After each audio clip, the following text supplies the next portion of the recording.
तो पहाड़ से मैदान तक बारिश और बाढ़ जलभराव का असर साफ दिखाई दे रहा है। उत्तरकाशी में मनेरा बाईपास पर लगातार भूस्खलन हो रहा है।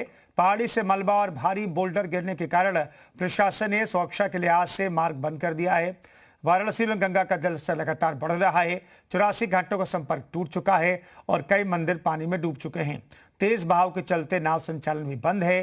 गोंडा में घाघरा नदी उफान पर है। 15 से ज्यादा गांवों की करीब 30,000 आबादी पर बाढ़ का खतरा है। रुद्रप्रयाग में अलकनंदा का जलस्तर बढ़ने से कोटेश्वर महादेव मंदिर के नीचे नदी का रौद्र रूप दिखाई दे रहा है। तो श्रावस्ती में राप्ती नदी खतरे के निशान से ऊपर बह रही है। नेपाल में हो रही बारिश के कारण नदी का जलस्तर बढ़ रहा है।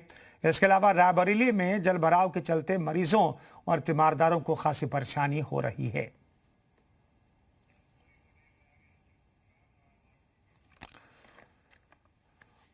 तो दो शहरों में क्या हाल है बताने के लिए हमारे सहयोगी मोहम्मद गुफरान प्रयागराज से मौजूद हैं, जयपाल वाराणसी से हमारे साथ मौजूद हैं।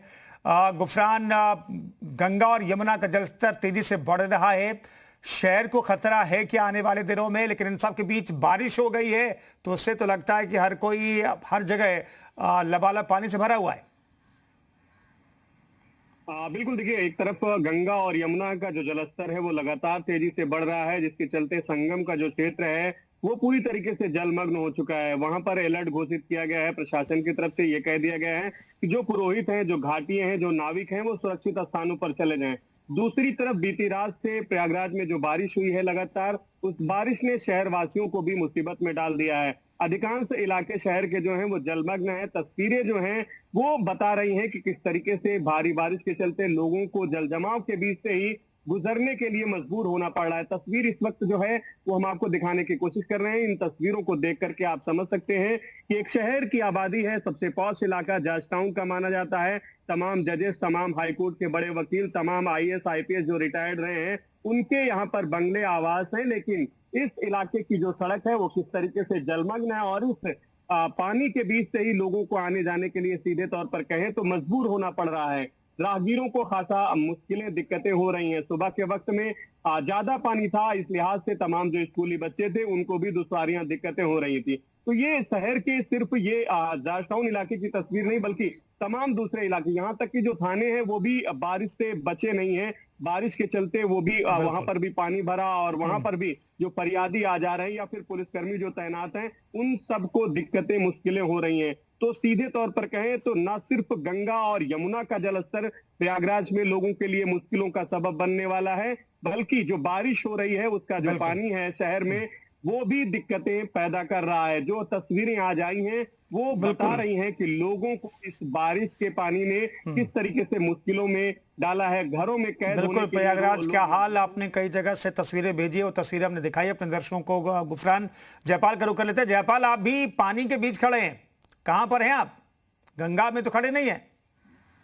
बिल्कुल, देखिए, बिल्कुल ये गंगा की सहायक नदी है वरुणा, और पलट प्रवाह के चलते अब ये नदी भी उफान पर नजर आ रही है।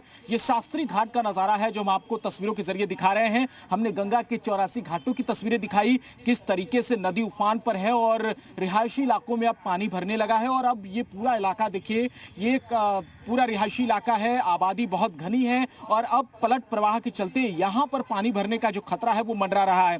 हम जहाँ पर खड़े हैं वो सीढ़ियों की जगह होती है। आमतौर पर लोग यहाँ पर पूजा पाठ करते हैं, लेकिन आप देखिए कि अब पूजा पाठ करने के लिए लोग एक सीढ़ी और ऊपर चढ़ गए हैं और ये जो पूरा इलाका है वो पूरी तरीके से जलमग्न हो चुका है। और यही हाल अगर रहा और पानी लगातार बढ़ता रहा तो यकीन मानिए कि ये पूरा इलाका जलमग्न हो जाएगा और आगे जो रिहायशी इलाका है वो पूरी तरह से डूब जाएगा। और अक्सर हर साल यही होता है, बाढ़ में जब ये पूरा शहर डूबने लगता है तो फिर राहत की जो बात होती है वो शुरू होती है और यहाँ पर राहत शिविर बनाए जाते हैं, NDRF की तैनाती होती है। फिलहाल अभी शुरुआती दौर है और ऐसे में लोग अभी सावधानी बरत रहे हैं और सभी से अपील की गई है जिला प्रशासन की तरफ से कि लोग अब सावधानी बरतें और जो भी गाइडलाइन जारी की जा रही है प्रशासन की तरफ से उसका पूरी तरीके से पालन करें। 84 घाटों की अगर बात करें तो कुंदन, आप देखिए कि 84 घाट पूरी तरीके से आपसी संपर्क जो है उनका वो टूट चुका है और लोग जो है एक घाट से दूसरे घाट नहीं जा पा रहे हैं और नावों का संचालन बंद कर दिया गया क्योंकि गंगा का जो प्रवाह है वो काफी तेज है। और इसी तरीके से कमोबेश बनारस के अलग अलग हिस्सों में जो सहायक नदियां 80